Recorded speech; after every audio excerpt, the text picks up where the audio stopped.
हरे कृष्णा। आप सभी का हमारे YouTube चैनल पर हार्दिक स्वागत है। आज आप रसपान करेंगे मार्गशीर्ष मास महात्म्य के अध्याय 6 का। इससे पहले के अध्याय में आपने जाना था कि किस प्रकार भगवान शिव ने देवी पार्वती को श्री राधा रानी के षोडशोपचार पूजन के बारे में बताया था। आज आप सुनेंगे स्तोत्र के बारे में, जिस स्तोत्र के पढ़ने या सुनने से राधा रानी अत्यंत प्रसन्न हो जाती हैं और अपने भक्तों को गोलोक धाम में निवास करने का अधिकार दे देती हैं। इससे पहले आप सभी से एक विनम्र अनुरोध है कि बहुत मुश्किलों से मैंने अब तक के रुके हुए भागवत कथा के अध्याय फिर से सुनाने शुरू कर दिए हैं। अगर आप एक बार इन कथाओं को सुनेंगे तो मुझे ये उम्मीद है कि आपको भागवत कथा भी जरूर पसंद आएगी। तो प्लीज आज जो भी भागवत कथा के अध्याय में आपको सुनाऊंगी उसे आप दिन में जब भी आपके पास समय हो उन कथाओं को भी आप जरूर सुनिएगा। भगवान शिव ने देवी पार्वती से कहा कि हे देवी, इस प्रकार मैंने श्री राधा की पूजा का विधान बताया है, अब स्तोत्र भी सुनो।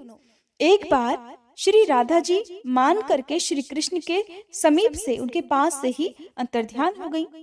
तब ब्रह्मा जी, विष्णु जी और शिव जी आदि सभी देवता ऐश्वर्य भ्रष्ट, श्रीहीन और पत्नी रहित तथा उपद्रवग्रस्त हो गए। इस परिस्थिति पर विचार करके उन सभी ने भगवान कृष्ण की शरण ली। उनके स्तोत्र से संतुष्ट हुए सभी के परमात्मा श्री कृष्ण ने स्नान करके शुद्ध होकर सती राधिका जी की पूजा करके उनका इस प्रकार स्तवन अर्थात स्तुति की। भगवान कृष्ण बोले, हे सुमुखी श्री राधे, क्या मैं इसी प्रकार तुम्हारा प्रिय हूँ और मुझ में तुम्हारी ऐसी ही प्रीति है? तुम्हारी वाणी में जो छलना थी वो आज अच्छी तरह से प्रकट हो गई है। इस प्रकार तुम कहती थी कि हे कृष्ण, तुम मेरे प्राण हो, जीवात्मा हो। इसी तरह की मीठी मीठी बातें जो तुम नित्य निरंतर बड़े प्रेम से कहा करती थी, अब वो तत्काल कहाँ चली गई? मैं पहले तुम्हारे सामने जो कुछ कहता था, मेरा वचन तो आज भी ध्रुव सत्य है। तुम मेरे पांचों प्राणों की अधिष्ठात्री देवी हो। राधा मेरे लिए प्राणों से भी अधिक बढ़कर प्रिय है। मेरी ये बातें जैसे पहले सत्य थी उसी तरह आज भी है। मैं तुम्हें अपने पास रखने में समर्थ नहीं हो सका, इसलिए तुम्हारे बिना मेरे प्राण चले जा रहे हैं। तुम कहाँ चले गई हो? अधिष्ठात्री देवी के बिना भला कौन कहाँ तक जीवित रह सकता है? तुम महाविष्णु की माता, मूल प्रकृति ईश्वरी हो। अपनी कला से तुम सगुण रूप में प्रकट होती हो। स्वयं तो निर्गुणा हो ही, ज्योति पुंज भी तुम्हारा ही रूप है। तुम वास्तव में निराकार हो राधे। भक्तों पर कृपा करने के लिए ही तुम रूप धारण करती हो। भक्तों की विभिन्न रुचि के कारण तरह तरह की मूर्तियां ग्रहण करती हो। बैकुंठ में महालक्ष्मी और सरस्वती के रूप में तुम्हारा ही निवास है। पुण्य क्षेत्र भारतवर्ष में सत्पुरुषों की जननी भी तुम ही हो। सती और पार्वती के रूप में भी तुम्हारा ही प्राकट्य हुआ है।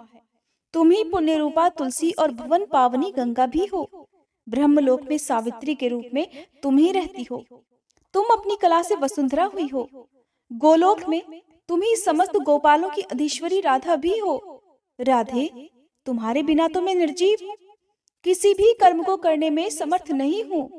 तुम्हें शक्ति के रूप में पाकर ही शिव शक्तिमान है। तुम्हारे बिना वे शिव नहीं, शव हैं। तुम्हें ही वेद माता सावित्री के रूप में अपने साथ पाकर साक्षात ब्रह्मा जी वेदों के प्राकट्यकर्ता माने गए हैं।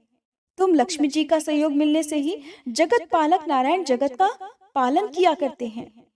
तुम ही दक्षिणा रूप से साथ रहती हो, इसीलिए यज्ञ फल देता है। तुम तो वाणी हो, तुम्हें पाकर ही सभी लोग वक्ता बनते हैं। तुम्हारे बिना पौराणिक सूत भी मूक हो जाता है। जैसे कुम्हार सदा मिट्टी के सहयोग से ही घड़ा बनाने में समर्थ होता है, ठीक उसी प्रकार से तुम प्रकृति देवी के साथ ही मैं सृष्टि रचना में भी सफल होता हूँ। और तुम्हारे बिना तो मैं सर्वत्र जड़ हूँ, कुछ भी नहीं हूँ, कहीं भी शक्तिमान नहीं हूँ। तुम ही सर्वशक्ति स्वरूपा हो, इसलिए मेरे निकट आओ। अग्नि में तुम ही दाहिका शक्ति हो। तुम्हारे बिना अग्नि दाह कर्म में समर्थ नहीं है। राधे, चंद्रमा में तो तुम ही शोभा बनकर रहती हो, और तुम्हारे बिना तो चंद्रमा भी सुंदर नहीं लगेगा। सूर्य में तुम ही प्रभा हो, और तुम्हारे बिना सूर्यदेव भी प्रभा पूर्ण नहीं रह सकते, वो चमक ही नहीं सकते। प्रिय, तुम ही रति हो। तुम्हारे बिना कामदेव कामिनियों के प्राण वल्लभ भी नहीं हो सकते। इस प्रकार श्री राधा की स्तुति करके जगत प्रभु श्री कृष्ण ने फिर उन्हें प्राप्त किया। फिर तो सभी देवता सश्रीक अर्थात पत्नी सहित और शक्ति संपन्न हो गए। हे गिरिराज नंदिनी, फिर सारा जगत सस्त्रीक हो गया। श्री राधा की कृपा से गोलोक गोपांगनाओं से परिपूर्ण हो गया। इसी प्रकार हरिप्रिया श्री राधा की स्तुति करके राजा सुयज्ञ गोलोक धाम में चले गए। जो मनुष्य श्री कृष्ण द्वारा किए गए इस राधा स्तोत्र का पाठ करता है या सुनता है, वह श्री कृष्ण की भक्ति और दास से भाव प्राप्त कर लेता है, अर्थात उनका दास बन जाता है। इसमें संशय नहीं है। स्त्री से वियोग होने पर जो पवित्र भाव से 1 मास तक इस स्तोत्र का श्रवण करता है या पढ़ता है, वह शीघ्र ही सती, सुंदरी और सुशीला स्त्री को प्राप्त कर लेता है। जो पत्नी और सौभाग्य से हीन है, अगर 1 वर्ष तक इस स्तोत्र का पाठ या श्रवण करे, तो उसे भी शीघ्र ही सुंदरी, सुशीला और गुणवती पत्नी की प्राप्ति हो जाती है। देवी, पूर्व काल में जब दक्ष कन्या सती ने अपने प्राणों का बलिदान दे दिया था, तब परमात्मा श्री कृष्ण की आज्ञा पाकर मैंने भी इसी स्तोत्र से श्री राधा की स्तुति की और तुम्हें पा लिया। पूर्व काल में ब्रह्मा जी को भी इसी स्तोत्र के प्रभाव से सावित्री जी की प्राप्ति हुई थी। पूर्व काल में दुर्वासा के श्राप से जब देवता लोग श्रीहीन हो गए थे, तभी इसी स्तोत्र से श्री राधा की स्तुति करके उन्होंने परम दुर्लभ लक्ष्मी जी प्राप्त की थी। पुत्र की इच्छा वाला पुरुष अगर 1 वर्ष तक इस स्तोत्र का श्रवण करे, तो उसे पुत्र प्राप्त हो जाता है। इस स्तोत्र के प्रसाद से मनुष्य बहुत बड़ी व्याधि और रोगों से भी मुक्त हो जाता है। जो कार्तिकी पूर्णिमा को श्री राधा का पूजन करके इस स्तोत्र का पाठ करता है, वह अविचल लक्ष्मी को पाता है और राजसूय यज्ञ के फल का भागी हो जाता है। अगर महिलाएं इस स्तोत्र का श्रवण या पठन करें, तो वह पति के सौभाग्य से संपन्न हो जाती हैं। जो भक्ति पूर्वक इस स्तोत्र को सुनता है, वह निश्चय ही भव बंधन से मुक्त हो जाता है। जो प्रतिदिन भक्ति भाव से श्री राधा की पूजा करता है और प्रेम पूर्वक इस स्तोत्र का पाठ करता है या सुनता है, वह भव बंधन से मुक्त होकर अंत में गोलोक धाम हो जाता है। देवी पार्वती जी बोली, हे प्रभु, श्री राधा की पूजा का विधान और स्तोत्र तो अत्यंत अद्भुत है, उसे मैंने आज सुन लिया। अब कृपया राधा कवच का भी वर्णन कीजिए। आपकी कृपा से मैं उसे भी सुनना चाहती हूँ। तब श्री महेश्वर कहने लगे, दुर्गे सुनो, मैं परम अद्भुत राधा कवच का वर्णन करता हूँ। पूर्व काल में साक्षात परमात्मा श्री कृष्ण ने गोलोक में इस अति गोपनीय परम तत्व रूप और सर्व मंत्र समूहमय कवच का मुझसे वर्णन किया था। ये वही कवच है जिसे धारण करके पाठ करने से ब्रह्मा जी ने वेद माता सावित्री को पत्नी रूप में प्राप्त किया था। हे सुरेश्वरी, आप सर्वलोक जननी हो। मुझे आपका स्वामी होने का जो सौभाग्य प्राप्त हुआ है, वह इस कवच को धारण करने का ही प्रभाव है। इसी को धारण करके भगवान नारायण ने महालक्ष्मी जी को प्राप्त किया था। इसी को धारण करने से प्रकृति से परवर्ती निर्गुण परमात्मा श्री कृष्ण पूर्व काल में सृष्टि रचना करने की शक्ति से संपन्न हुए थे। जगत के पालनहार श्री विष्णु ने इसी कवच को धारण करके सिंधु कन्या को प्राप्त किया था और इसी कवच के प्रभाव से शेष नाग समस्त ब्रह्मांड को अपने मस्तक पर सरसों के दाने की तरह धारण करते हैं। इसी का सहारा लेकर महाविराट प्रत्येक रोमकूप में असंख्य ब्रह्मांडों को धारण करते हैं और सबके आधार बने हैं। इस कवच को धारण करने और पढ़ने से धर्म सभी के साक्षी और कुबेर धनाध्यक्ष हुए हैं। इसके पाठ और धारण का ही ये प्रभाव है कि देवराज इंद्र देवताओं के स्वामी और मनु नरेशों के भी सम्राट हुए हैं। इसके पाठ और धारण से ही श्रीमान चंद्रदेव राजसूय यज्ञ करने में सफल हुए और सूर्यदेव तीनों लोकों के ईश्वर पद पर प्रतिष्ठित हो सके हैं। इसका मन के द्वारा धारण और वाणी द्वारा पाठ करने से या कानों द्वारा सुनने से अग्निदेव जगत को पवित्र करते हैं और पवन देव मंद गति से प्रवाहित होकर तीनों भुवनों को पावन बनाते हैं। इस कवच को ही धारण करने का ये प्रभाव है कि मृत्युदेव समस्त प्राणियों में स्वच्छंद गति से विचरते हैं। इसके पाठ और धारण से ही सशक्त होकर जमदग्नि नंदन परशुराम जी ने पृथ्वी को 21 बार क्षत्रियों से सूनी कर दिया और कुंभज ऋषि ने समुद्र को पी डाला था। इसे धारण करके ही भगवान सनत कुमार ज्ञानियों के गुरु हुए हैं और नर नारायण ऋषि जीवन मुक्त और सिद्ध हो गए हैं। इसी के धारण और पठन से ब्रह्मपुत्र वशिष्ठ सिद्ध हुए हैं। कपिल सिद्धों के स्वामी हुए हैं। इसी के प्रभाव से प्रजापति दक्ष और भृगु मुझसे निर्भय होकर द्वेष करते हैं। कूर्म शेष को भी धारण करते हैं। वायुदेव सभी के आधार हुए हैं और वरुण सभी को पवित्र करने वाले हो सके हैं। शिवे इसी के प्रभाव से ईशान दिक्पाल और यम शासक हुए हैं। इस कवच का आश्रय लेकर ही वसुंधरा सबकी आधार भूमि और संपूर्ण शस्यों से संपन्न हुई। इसको धारण करने से मनसा देवी विश्व पूजित सिद्धा हुई और देव माता अदिति ने भगवान विष्णु को पुत्र रूप में प्राप्त किया। इसी को धारण करके तुलसी जी पवित्र और गंगा भुवन पावनी हुई। लोपामुद्रा और अरुंधति ने इस कवच को धारण करके ही पतिव्रताओं में सबसे ऊंचा स्थान प्राप्त किया। सती देवहूति ने इसी के प्रभाव से कपिल जैसा पुत्र प्राप्त किया। शत्रुपा ने जो प्रेव्रत और उत्तानपाद जैसे पुत्र प्राप्त किए और तुम्हारी माता मैना ने भी जो तुम जैसी देवी गिरिजा को पुत्री के रूप में पाया, वह इस कवच का ही महात्म्य है। इस प्रकार समस्त सिद्धगणों ने राधा कवच के प्रभाव से संपूर्ण ऐश्वर्य प्राप्त किए हैं। इस जगत मंडल राधा कवच के प्रजापति ऋषि हैं, गायत्री छंद हैं, स्वयं रासेश्वरी देवता है और श्री कृष्ण भक्ति प्राप्ति के लिए इसका विनियोग बताया गया है। जो अपना शिष्य और श्री कृष्ण भक्त ब्राह्मण हो, उसी के सामने इस कवच को सुनाना या पढ़ना चाहिए। जो शठ और दूसरे का शिष्य हो, जो श्री कृष्ण को न मानता हो, उसको इसका उपदेश देने से मृत्यु की प्राप्ति होती है। हे प्रिय, राज्य दे दो, अपना मस्तक कटा दे, परंतु अनाधिकारी को ये कवच कभी ना दे। मैंने गोलोक में देखा था कि साक्षात परमात्मा श्री कृष्ण ने भक्ति भाव से अपने कंठ में इसको धारण किया हुआ था। पूर्व काल में ब्रह्मा और विष्णु ने भी इसे अपने गले में स्थान दिया था। ओम राधाए स्वाहा ये मंत्र कल्प वृक्ष के समान मनोवांछित फल देने वाला है और श्री कृष्ण ने भी स्वयं इसकी उपासना की है। यदि भगवान कृष्ण का आशीर्वाद प्राप्त करना हो, राधा रानी को प्रसन्न करना हो, तो इसी मंत्र का सच्चे मन से जाप करना चाहिए। ये मेरे मस्तक की रक्षा करे। ओम ह्रीं श्रीं राधिकाय स्वाहा ये मंत्र मेरे कपाल की और दोनों नेत्रों और कानों की सदा रक्षा करे। ओम रां ह्रीं श्रीं राधिकाय स्वाहा यह मंत्र सदा मेरे मस्तक और केश समूह की रक्षा करे।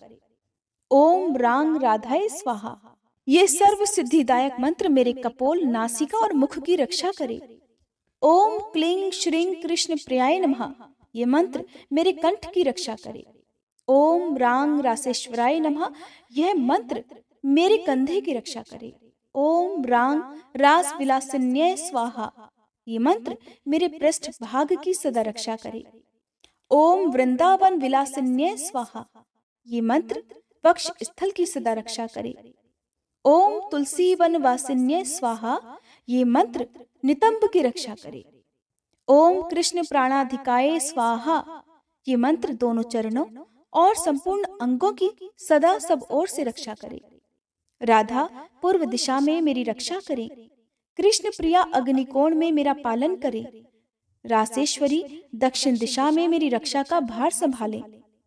गोपीश्वरी नैऋत्य कोण में मेरा संरक्षण करे। निर्गुणा पश्चिम और कृष्ण पूजिता वायव्य कोण में मेरा पालन करे। मूल प्रकृति ईश्वरी उत्तर दिशा में निरंतर मेरी संरक्षण में लगी रहे।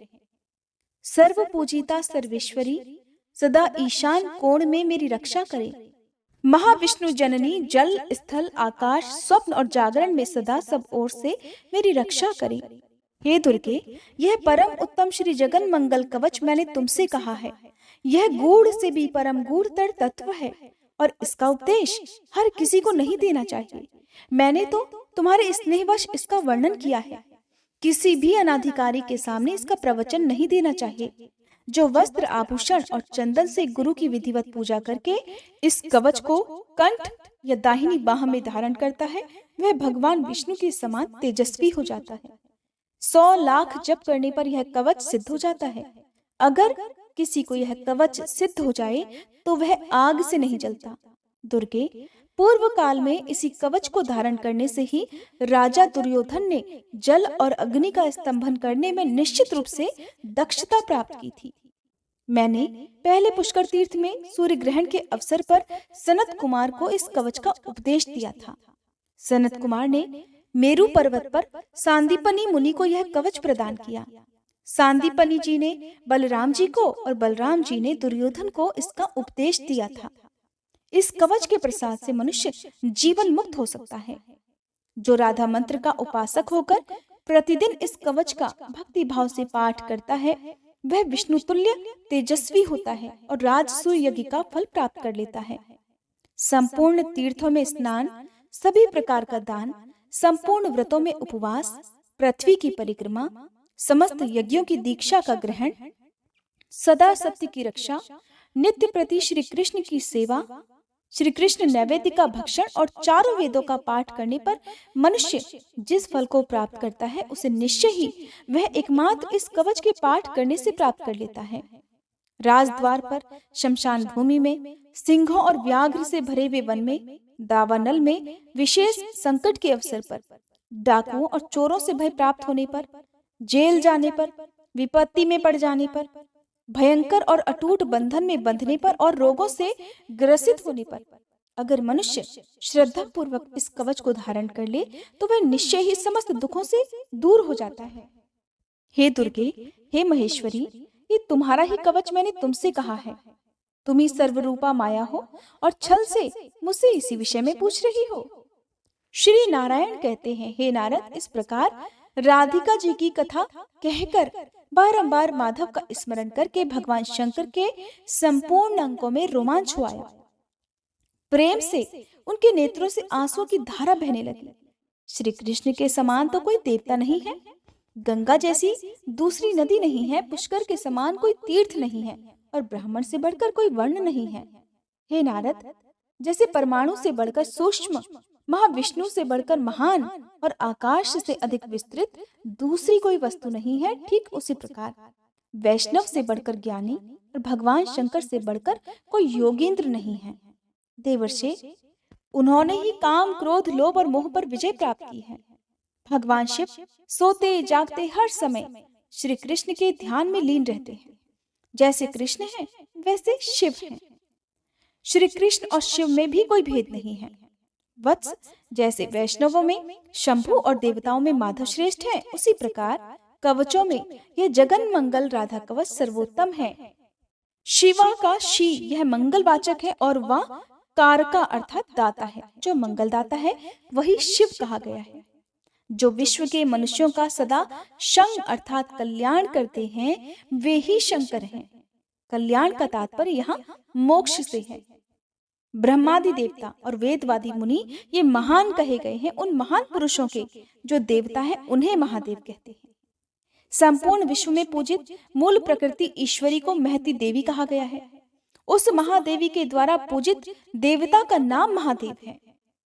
विश्व में स्थित जितने महान हैं उन सब के वे ईश्वर हैं। इसीलिए मनीषी पुरुष, विद्वान पुरुष उन्हें महेश्वर कहते हैं। हे नारद, तुम धन्य हो जिसके गुरु श्री कृष्ण भक्ति प्रदान करने वाले साक्षात महेश्वर हैं। फिर तुम मुझसे क्यों पूछ रहे हो? हरे कृष्णा। आज का अध्याय समाप्त हुआ। अगले अध्याय में आप जानेंगे दुर्गा जी के 16 नामों की व्याख्या, दुर्गा जी की उत्पत्ति और उनके पूजन की परंपरा का संक्षिप्त वर्णन, जो कि देवर्षि नारद ने श्री नारायण मुनि से पूछा था।